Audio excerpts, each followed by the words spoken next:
मालकिन ने 14 साल की एक नौकरानी घर पर रखी हुई थी।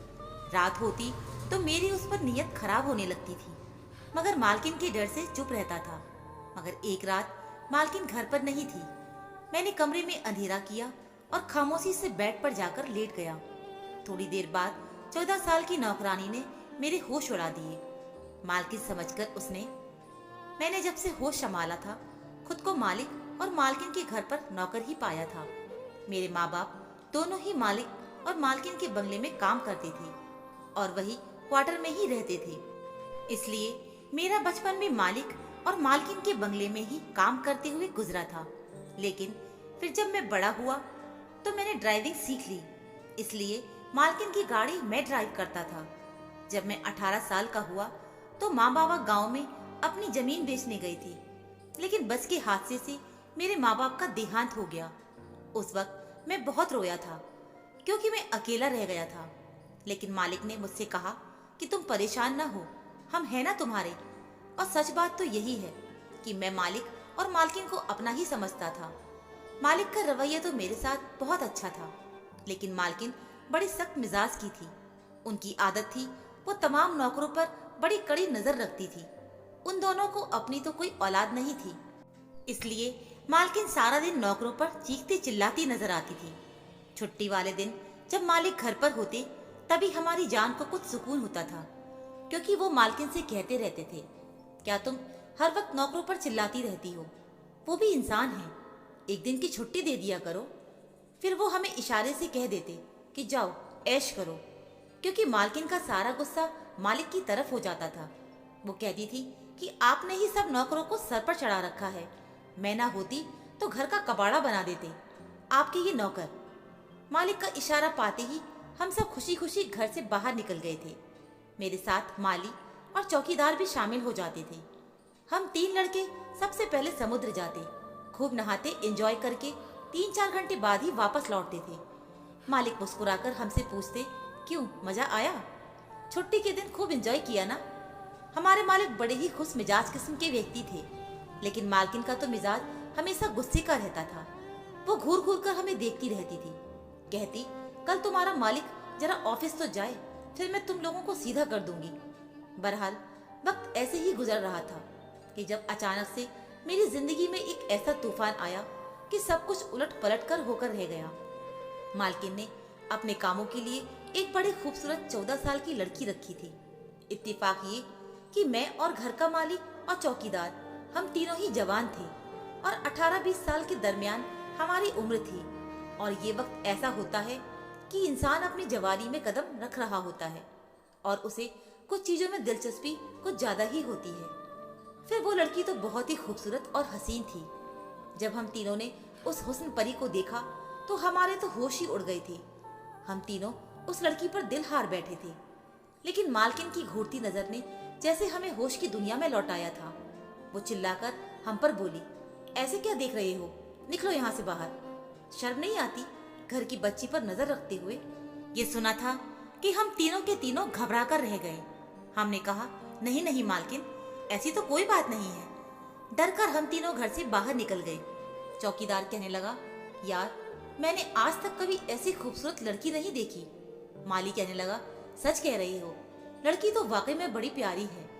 ये सुनकर मुझे बड़ा गुस्सा आया कि भला ये कौन होते हैं इस लड़की को ऐसी वैसी नजरों से देखने वाले। मैंने कहा, शर्म नहीं आती क्या? तुम्हारे घर में माँ बहनें नहीं हैं, बताओ।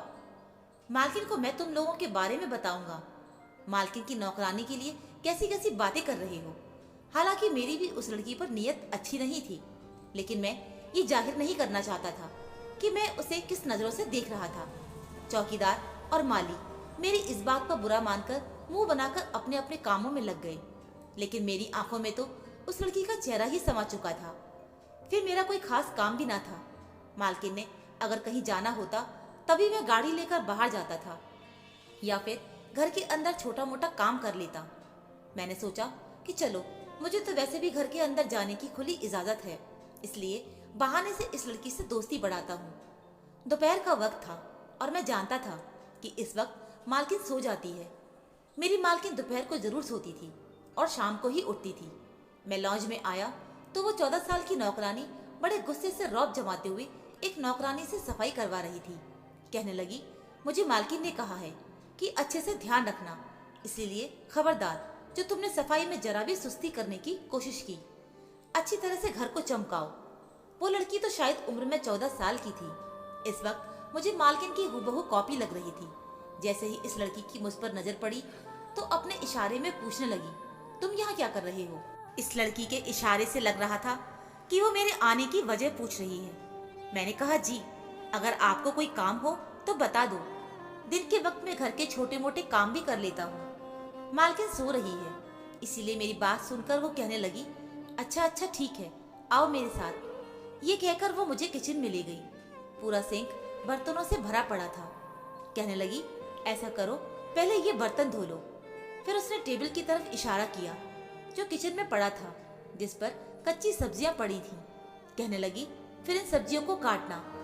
फिर उसने किचन की शेल्फ की तरफ इशारा किया और बोली, शेल्फ भी साफ करो और जब सारा काम कर लो तो मुझे बताना, फिर मैं बताऊंगी तुम्हें आगे क्या करना है। ये कहते हुए वे कमर पर हाथ रखते हुए आराम से वहां से बाहर चली गई। बहरहाल मैंने सारे बर्तन धो दिए, किचन साफ किया और उसके बाद सब्जी भी सारी काट दी। अभी मैं प्याज ही काट रहा था, मेरी आंखों से पानी पूरी तरह से बह रहा था कि मैंने देखा वो लड़की किचन में बड़ी तेजी से दाखिल हुई। फौरन से मेरे पास आई, मेरे हाथ से झट से चाकू पकड़ लिया। कहने लगी, फटाफट से बाहर निकलो, मालकिन आ रही है और किचन में ही आ रही है। मैं तो उसके इस बर्ताव पर घबरा गया था। पता नहीं क्यों उसने मुझे फुर्ती से धक्का दिया। मैं जमीन पर जाकर गिरा। वो फटाफट से कुर्सी पर जाकर बैठकर प्याज काटने लगी। मैं अभी ठीक से उठ भी नहीं पाया था कि मालकिन किचन में दाखिल हो गई। मुझे जमीन पर बैठे देखा तो कहने लगी, तुम यहाँ क्या कर रहे हो?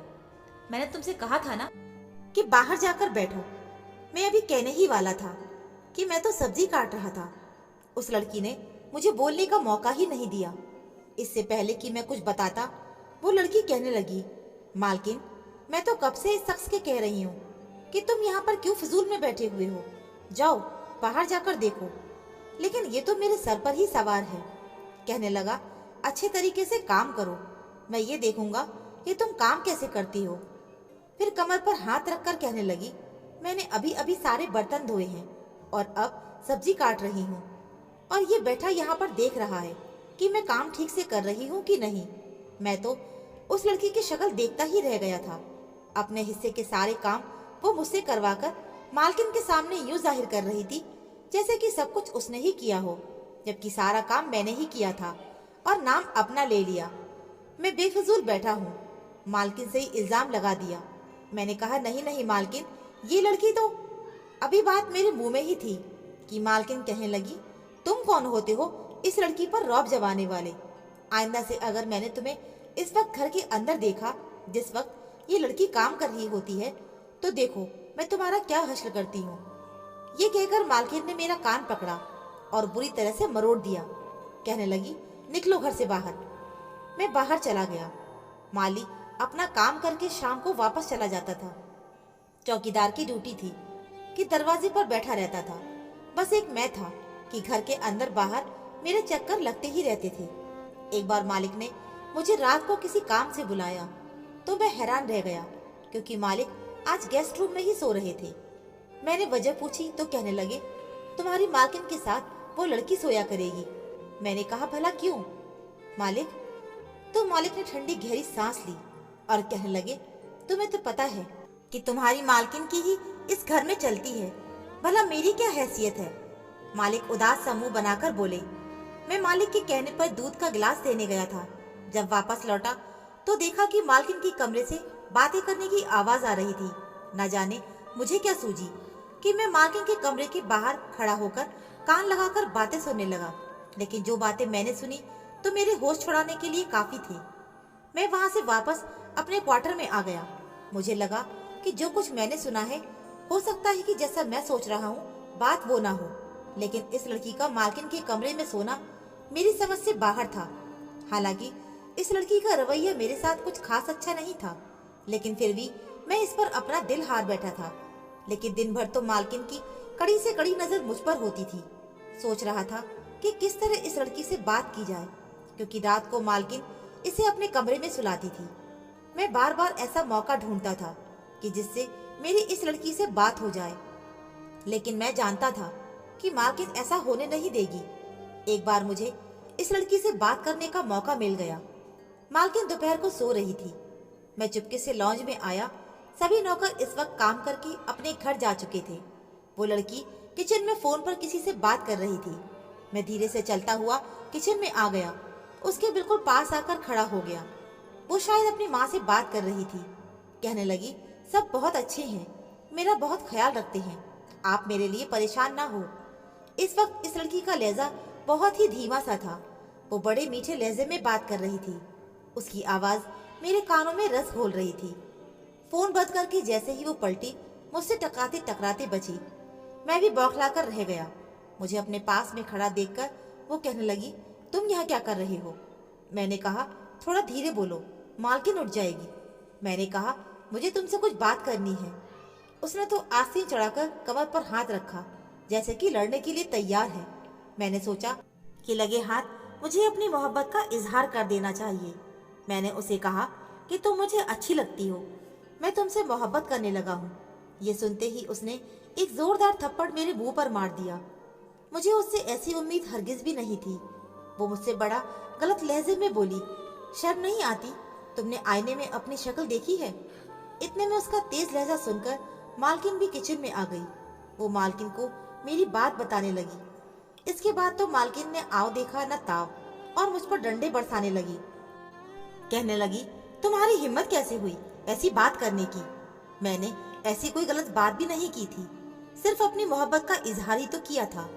वो लड़की चाहती तो मुझे इनकार कर देती, लेकिन उसने तो। मैं लॉज से बाहर निकल आया और मेरे सर और चेहरे पर नील के निशान देखकर चौकीदार और माली भी हंसी हंसने लगे। मैं सोच चुका था कि अब मैं यहाँ पर नहीं रहूंगा, यहाँ से चला जाऊंगा। मेरी बहुत बेइज्जती हो चुकी थी, बल्कि मैंने सारा बचपन यहाँ गुजारा था। मालकिन मुझसे कैसी ये उम्मीद रख सकती थी कि मैं कोई गलत हरकत करूंगा? मालकिन ने मुझ पर बड़े इल्जाम लगाए, मुझे बहुत बुरा भला कहा। वो लड़की भी रोते हुए मुझ पर झूठे इल्जाम लगाती रही। कहने लगी, इसकी तो नजर शुरू से ही मुझ पर बहुत खराब थी। ये तो मौके की तलाश में था कि इसे मौका मिले और ये मेरे साथ गलत करे। हाँ, मैं मौके की तलाश में तो था, लेकिन सिर्फ उससे अपनी मोहब्बत का इजहार करना चाहता था, उसकी रजामंदी जानना चाहता था। मेरा कोई गलत इरादा नहीं था, लेकिन उसने मुझ पर जो इल्जाम लगाया वो गलत था। मैं नहीं जानता था कि अब मैं कहाँ जाऊंगा और कहाँ नहीं, लेकिन मैंने अपने चंद कपड़े अपने बैग में डाले और अपने आंसू पोंछते हुए मैं बाहर निकल गया। उसी वक्त मालिक की गाड़ी घर के दरवाजे पर पहुंची थी। मुझे यूं बैग पकड़े देखा तो फौरन गाड़ी से नीचे उतर गए। कहने लगे, तुम कहाँ जा रहे हो? मैंने अपने आंसू साफ किए और कहा, बस मेरा दाना पानी खत्म हो गया है मालिक, आपके घर से। ये सुनकर मालिक बिल्कुल उदास होकर कहने लगे, क्या हुआ? मैंने सारी बात मालिक को बता दी। ये भी कह दिया कि अब मैं यहाँ पर नहीं रहूंगा। मालिक ने मुझे बहुत समझाया कि तुम कहाँ पर जाओगे, मैं खुद तुम्हारी मालकिन से बात करूंगा, उसे समझाऊंगा। लेकिन मैंने कहा, नहीं, इस लड़की ने जैसे मुझ पर इल्जाम लगाए हैं और मालकिन ने भी उसकी बात को सच मान लिया है और उस पर भरोसा कर लिया है, मैं और यहाँ पर नहीं रह सकता हूँ। मुझे अब इस लड़की से नफरत सी महसूस होने लगी थी। उस दिन भी जब मैं कमरे के बाहर खड़ा होकर उनकी बातें सुन रहा था, तो वो लड़की मालकिन को मालिक के खिलाफ कर रही थी। लेकिन मैं कर भी क्या सकता था? मालकिन को तो उसी की बात पर भरोसा था। मैं वहीं बेंच पर बैठा था कि मेरे पीछे वाली बेंच पर दो नौजवान आकर बैठ गए। जो बातें उन दोनों नौजवान ने की वो सुनकर तो मेरे होश उड़ गए थे। कुछ देर तो मैं इसी कश्मकश में उलझा रहा कि क्या करूं और क्या ना करूं। जिस तरह से मालकिन ने मुझे जलील किया, जी तो चाह रहा था कि उन्हें उनके हाल पर ही छोड़ दूं, लेकिन फिर अपने बाबा की बात याद आने लगी कि मालिक का नमक कि हमेशा वफा निभाना, उनसे गद्दारी मत करना, चाहे तुम्हारी जान ही क्यों न चली जाए। मैं वापस मालिक के घर आ गया, लेकिन उस वक्त रात हो चुकी थी। चौकीदार ने मुझे रोका नहीं था। मैं जल्दी से अंदर आया तो मालूम हुआ कि मालकिन घर पर नहीं है। फिर मुझे उनके कमरे से कुछ आवाजें आ रही थी। मैंने जैसे ही कमरे का दरवाजा खोला तो सामने मालिक के साथ वो 14 साल की लड़की को देखकर मेरे होश उड़ गए। मैं तो यहाँ पर एक चौंका देने वाली खबर देने आया था, लेकिन खुद ही चौंक कर रह गया था। मालिक मुझे देखकर कुछ घबरा सी गए थे। उस लड़की का रंग भी उड़ गया था। मालिक कहने लगे, तुम तो नौकरी छोड़कर जा चुके थे। मैंने कहा, जी हाँ, लेकिन मैंने आपके घर के बारे में एक ऐसी खबर सुनी कि मुझे आना ही पड़ा, क्योंकि मैंने आपके घर का नमक खाया था। आपको नुकसान में नहीं देख सकता था, मगर मैं ये नहीं जानता था कि यहाँ पर ये सब देखने को मिलेगा। मेरी बात को समझते हुए मालिक कहने लगे कि मैंने इस लड़की से शादी की है क्योंकि मुझे औलाद चाहिए थी, और ये देखने में 14 साल की है। वैसे ये 22 साल की लड़की है, लेकिन तुम्हारी मालकिन के सामने मैंने इसकी उम्र कम बताई है क्योंकि उसे एक 14 साल की लड़की ही चाहिए थी। वे कहने लगे कि तुम बताओ क्या कहने आए थे। मैंने कहा कि जिस पार्क में मैं बैठा था वहाँ पीछे 2 नौजवान बैठे थे जो ये बात कर रहे थे कि वो आज आपके घर में चोरी करने आएंगे। मैं बस यही बताने आया था। मेरी बात सुनकर मालिक ने फौरन से पुलिस को खबर की और पुलिस के 2 हवलदार घर की हिफाजत के लिए आ गए। वो 2 नौजवान चोरी तो करने नहीं आए, लेकिन मालिक की चोरी मैं पकड़ चुका था। उन्होंने मुझे एक बहुत बड़ी रकम दी और कहने लगे कि बस अपनी जुबान को बंद रखना। अभी तुम्हारी मालकिन ये सब सुनने के लिए तैयार नहीं होगी, लेकिन जैसे ही उसे पता चलेगा कि मैं बाप बनने वाला हूँ, वो खुद ही इस लड़की को अपनी सौतन के तौर पर स्वीकार कर लेगी। मैंने एक ठंडी आह भरी और हाँ में ही सर हिला दिया। आखिर को वो लड़की कभी मेरी एक तरफा मोहब्बत रह चुकी थी। तो दोस्तों, उम्मीद है मुझे आपको ये कहानी जरूर पसंद आई होगी। कहानी अच्छी लगी है तो प्लीज़ कहानी को लाइक, शेयर और चैनल को सब्सक्राइब जरूर कर लीजिएगा। कहानी सुनने के लिए आप सभी का बहुत बहुत धन्यवाद।